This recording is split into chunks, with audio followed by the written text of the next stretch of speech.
you know these songs, feel free to join us. Okay. 126.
Thank you for being here this evening. For the opportunity to know Brother Otis. He's a good friend, and just like a brother to me. He stayed with my mother and my father when he came here to go to college. So I've known him for quite a number of years. Built a strong relationship. I can tell you that Brother Otis was the type of person. He was humble. He was just an all-around likable guy. And anyone that knew him knew Brother Otis was that type of person. He loved his girls. He loved his wife, his family. I can remember he lived right down the street here, and I lived down the street also. I can remember looking out the window when the snow was on the ground, and Brother Otis is down there, had his mother-in-law's car started up, cleaning her windows off, shoveling the snow. I mean, he was just that type of person. And had the honor of seeing him get married and to see him grow. Not only naturally, but spiritually, he was a good man. And we appreciate his life. At this time, we want to give others the opportunity to say a few words in regards to Brother Otis. I want to give you that opportunity this evening. Some of those who may not be at the funeral tomorrow, or with the time frame that we have for the funeral, we want to give you an opportunity now. We have a little man here called little mic man, little Sam. So Sam, we can bring the mic to you. So we're gonna have little Sam go get the mic, and he can bring the mic to you and say a few words, Brother Otis. Good evening, saints. Good evening. I want to talk about the most humble person I ever know, and that was my son. When my birthday come around, he would call and he would say, Mommy, did Mom call you? Did she fuss me, Mommy? And that used to be a joy to me, you know? And then he would say, Mommy, why don't you tell your boss you need more training so that we could hook up again in the States? You know, oh my goodness, the boy was, words cannot express the way how I felt for him, and I know he did the same. And says, I love him, and I would have done anything for him, but God knows. That's why he take it, and that's why I keep saying, no matter what happened, I'm going to let God make that decision. And God did, and I am at peace. Yes. And he will continue to comfort me. It stopped seeing him there. And I know I would have cried because I don't think anybody could understand that deep feeling I had for him. He was my first, oh my goodness. He was like the love of my life. The girls them used to say, we not only Otis to love. I said, no, I love all, but because he's the first, he captured that specialness there. Oh my goodness. I could talk about him all night, but I'm going to give others a chance. Saints, I'm glad to be back, and I appreciate your prayers, I appreciate your thoughts, and I just want to say to each and every one, thank you. Amen. Amen.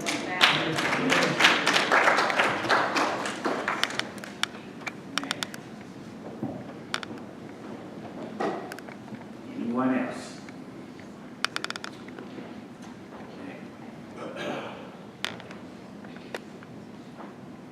Anyone else? I guess I'll say something.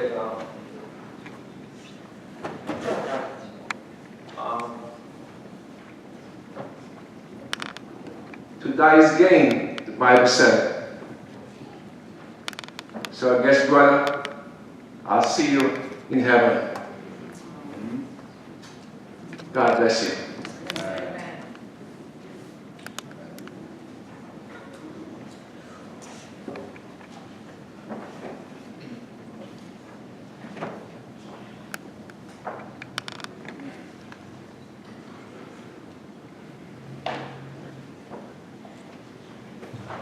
Anyone else? Sam.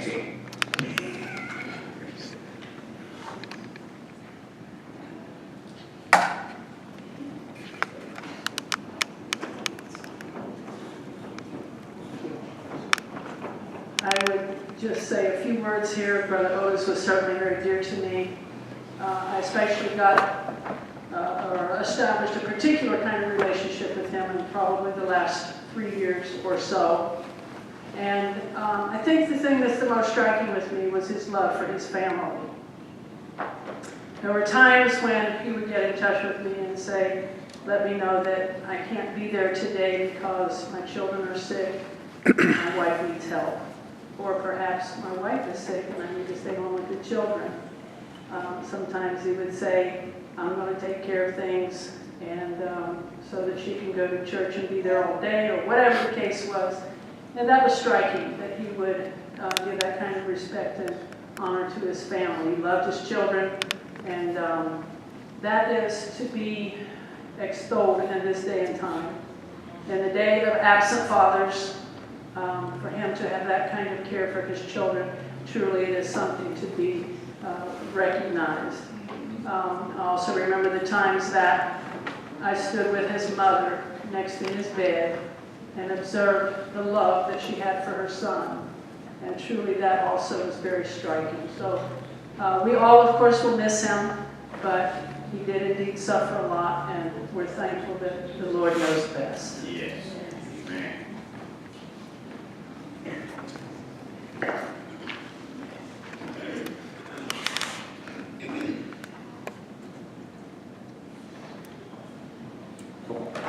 So I knew Otis before I met Victoria because he worked with Ramon.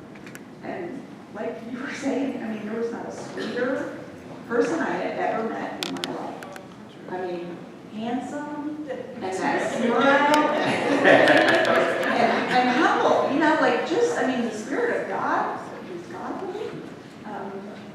And then my son Josue was in preschool. Oh my gosh, there was this wonderful preschool teacher named Victoria. Same kind of thing. Striking, kindest person, thoughtful, beautiful. Then come to find out, they got engaged. I'm like, no, you're kidding me. You know Otis, I was so excited. I mean, it was like, it just was unreal. And, you know, this church has been such a blessing to them. You know, first came for bridal shower, and then came for baby shower, number one.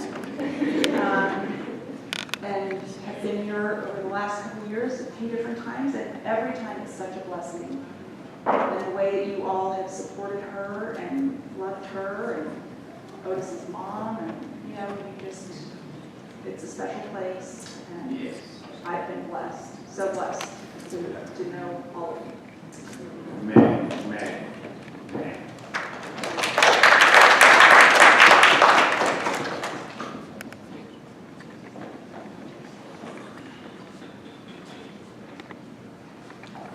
I got to know Brother Otis pretty much through my mother, and just thankful how that he was my mother's handyman, and she really misses him. She would say, I need this done.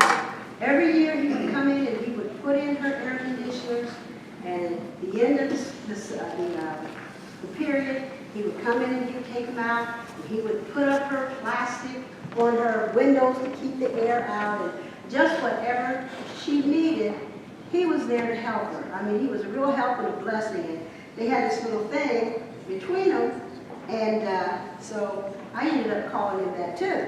Brother Otis could not say 13. He said 13. So we called him Brother 13.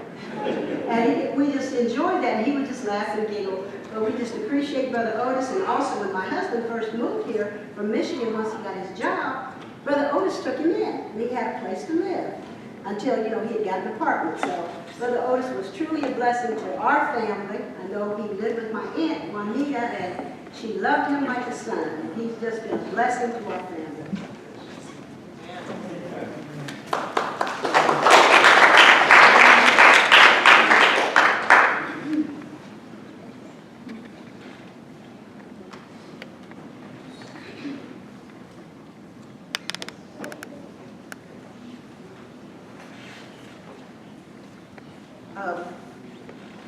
Not a whole lot to say, only that the Parrises and myself, along with my husband, we had a special connection. Brother Otis bought the house, a couple of houses down from the rental property that we own. And we became, what do I want to say, comrades as far as work always needing to be done.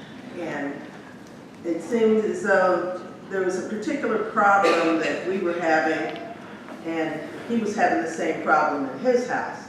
And so we'd always talk shop. We'd get it, okay, mine is doing this. Yours said, yeah. I said, what are you doing about? Well, yeah, I had to do this and that. And so we would always confer back and forth as far as work that needed to be done. And he also would do work in our place. You know, would help us really hard to find. But he would come and he gave meticulous detail to the work that he did. I mean, he got it done, and he got it done right.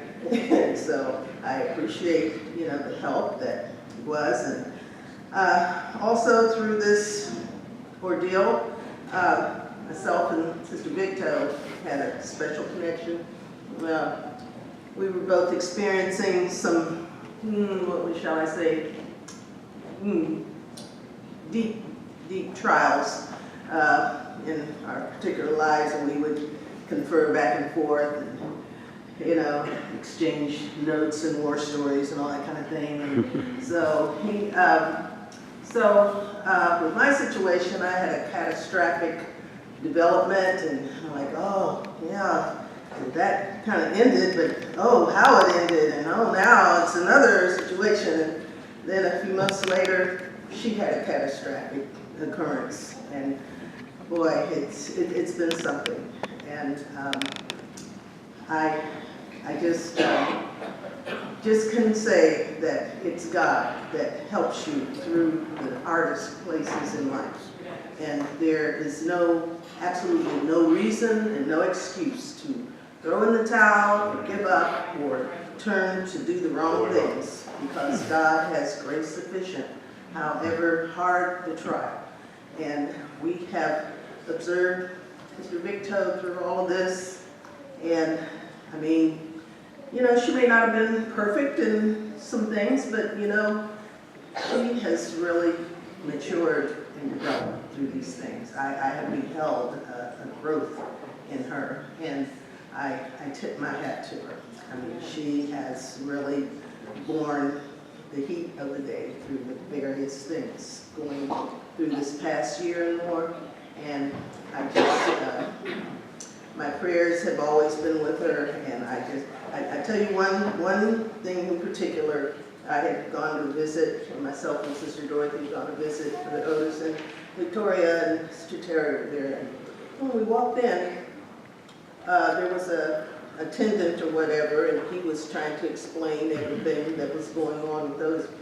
Sister Victo had her notebook. She was just taking notes, and I was just going and then she'd stop and how do you spell that? And so we got to talking in a particular language. So she was learning medical terms. I mean, she was actually becoming a nurse. I mean, she learned a lot, you know, in going through this and knowing how to read the machines and all the different things. But we had a little thing going, and I'll stop after this, but we would call everything an oscopy, because all these big fancy medicals are something-oscopy and that oscopy. So we would always talk in oscopies. Oh, I'm you know, today is a beautiful oscopy or whatever. Just put oscopy on the end of everything. So anyway, I tip my hat to Sister Victo, and our prayers are yet with you, and we love you, and anything we can do.